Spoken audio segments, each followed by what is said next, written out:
Assalamu alaikum. I am Muhammad Mahmud Hassan, Assistant Teacher, Agriculture, Greenfield School and College.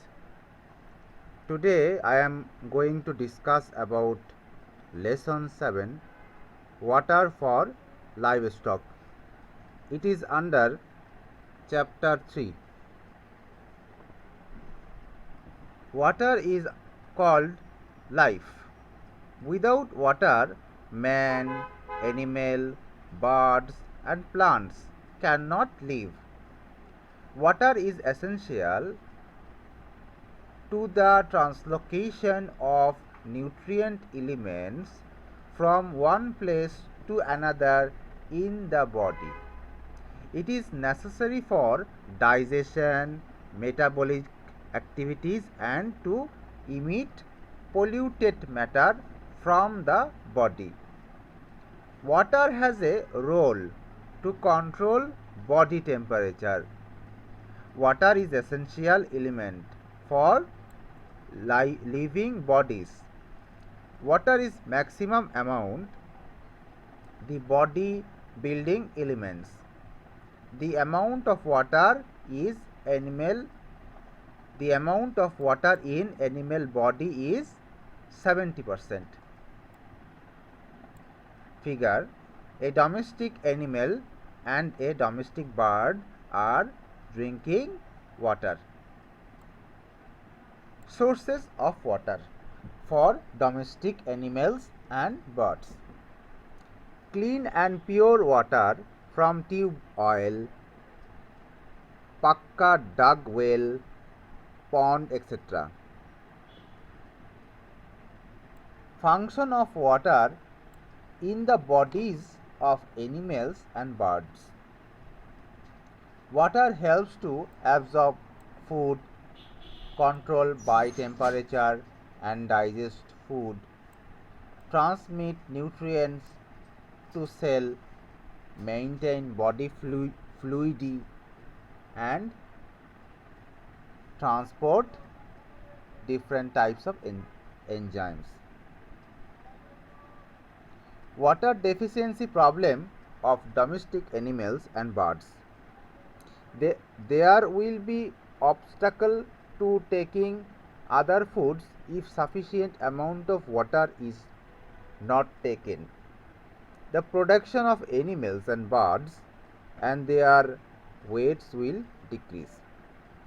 The birds of a baby or laying of eggs may face danger from water deficiency during pregnancy of domestic animal and birds. They may die even due to shortage of water. Cattle need to drink plenty of clean and pure water. Take special care so that animal and birds cannot drink polluted water. Water should be sterilized. Besides this, the necessity of water for animals and birds depends on food, weather and age.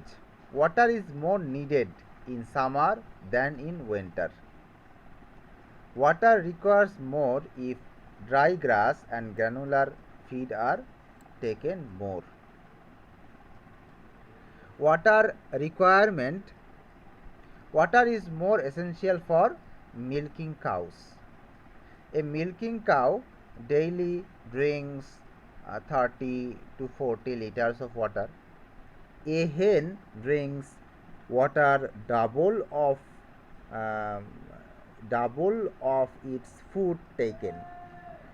It is estimated that a hen daily drinks 200 to 300 milliliter of water.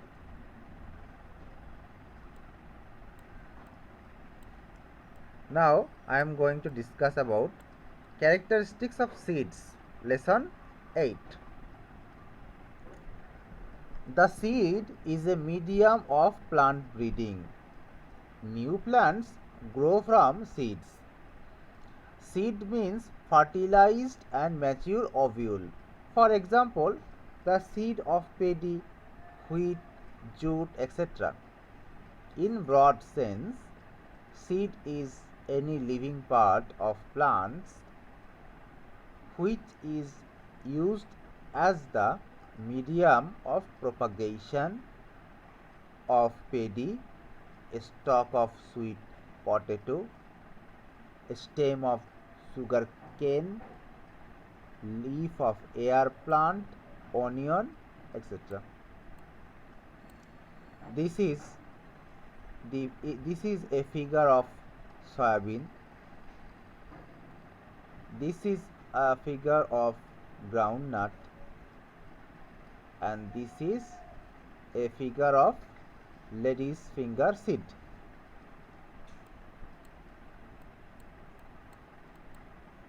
And this is maize seed.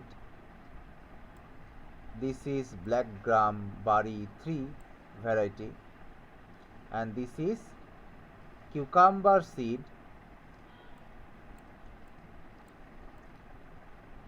Now I am going to discuss about quality of a good seed. So far we have seen many seeds and can identify the names of seeds. Now we will know about the characteristics of a good seed. Number 1, purity of seed. Any kind of other crop seed, weed seed, stone particle, etc. should not be mixed with expected crop seeds, and so care should be taken. The purity of seeds will not be kept otherwise. Number 2, variety purity. Purity of seed is lost when any seed sample contains seed of other varieties of same crops, such as if Nazishile rice seed is mixed with Binashile rice seed, the seed will not be varietically pure. Breed or variety pure is maintained if the seed is produced and processed in a controlled environment. Germination capacity. This matter is called the germination capacity of seed. The quality of seed is measured by determining the percentage of germination of seed in a particular sample. The germination capacity may be up to 100% of a good seed, but all the time all seeds do not germinate at the rate. If at least 80% of the seed germinate, they may be called good quality seed. Vigorousness of seed.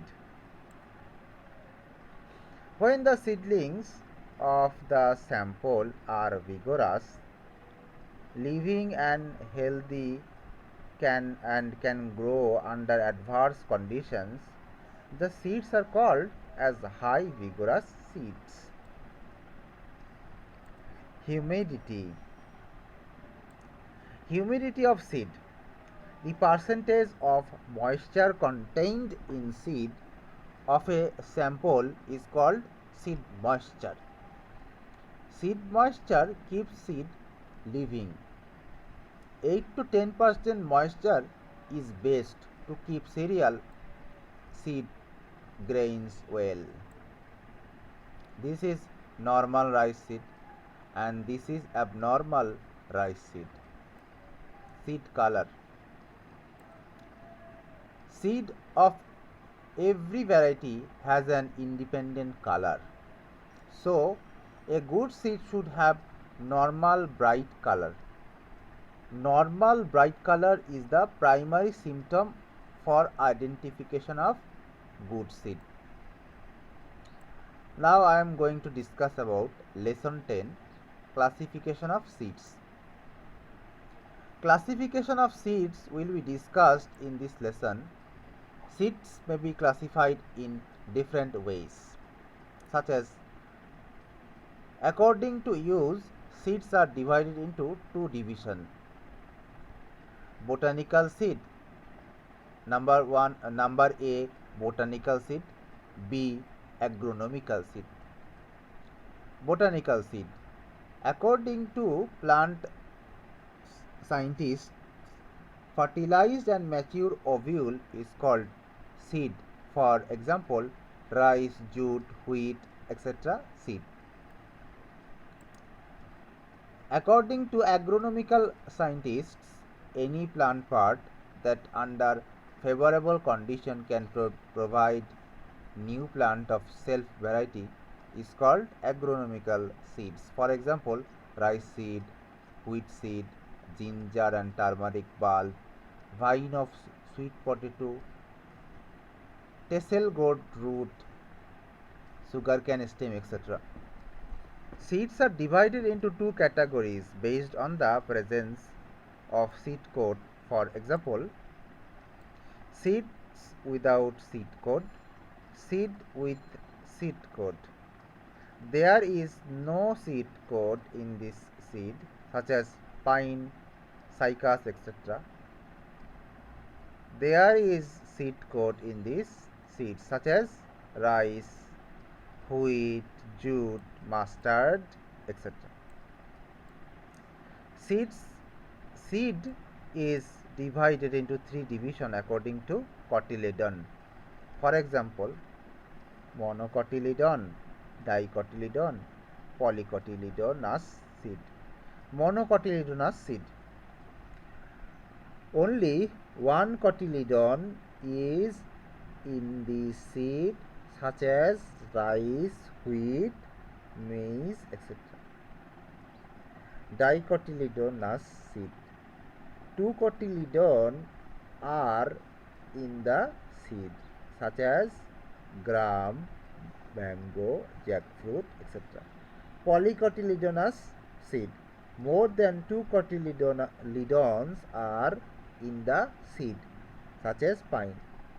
Cotyledons means outer covering. If there is one covering, that is called monocotyledonous.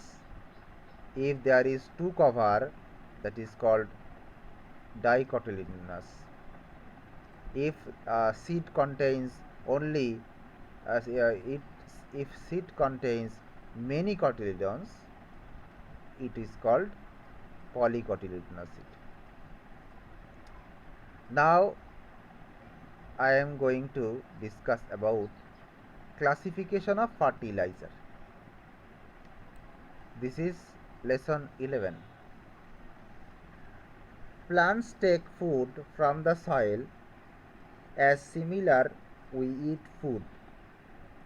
Plant needs 17 essential nutrients to complete its life cycle, but it does not need all the nutrients in equal quantity.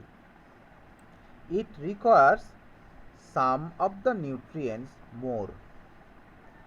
We use these nutrients such as urea, TSP, MP as fertilizer. Fertilizers are classified into two categories based on the sources. A, organic fertilizer, B, chemical fertilizer.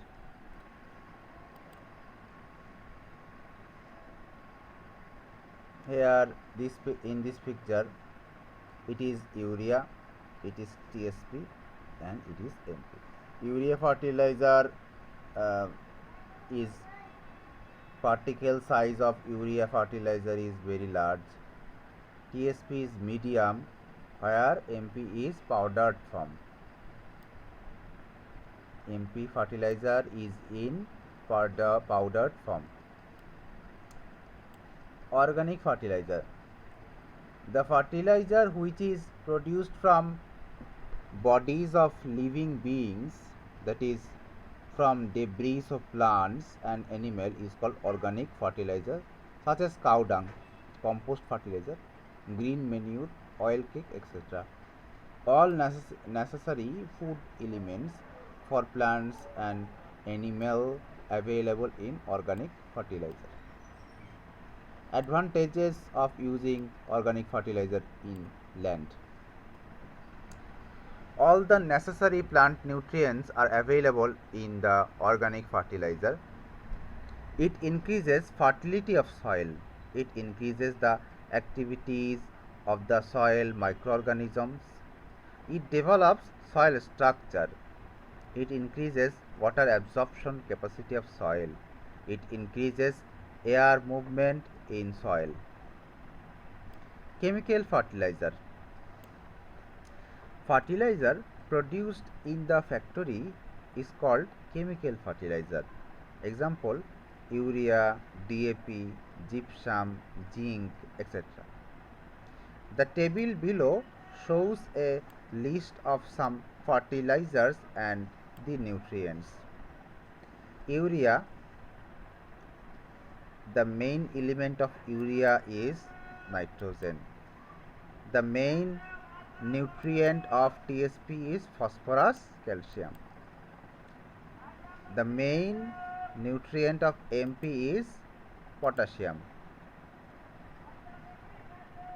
The nutrient element of DAP is nitrogen and phosphorus, and nutrient element of gypsum is sulfur and calcium. Nutrient element from zinc is zinc and sulfur. Advantages of applying chemical fertilizer. Right amount of nutrients are added to the soil as the plants require. Chemical fertilizer is very effective to meet plant nutrient deficiency. It plays an important role to increase crop production. Disadvantage of applying chemical fertilizer. It can harm soil and crop if not applied evenly. It increases production cost. Excessive use of chemical fertilizer pollutes the environment.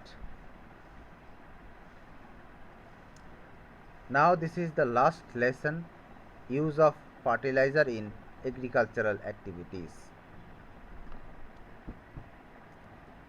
Some factors are to be considered to apply the right quantity of any specific fertilizer. The factors are condition of soil fertility, type and variety of crop, time and methods of applying fertilizer, degree of fertilizer loss, level of soil moisture. Bangladesh is a populous country. Population of the country is increasing every year, but the quantity of cultivable land is decreasing. So it is essential to apply fertilizer to produce large quantity of crops from a small area of land. The demand of fertilizer in Bangladesh is increasing day by day. Organic and inorganic fertilizers are mainly used in our country. Thanks for watching this video.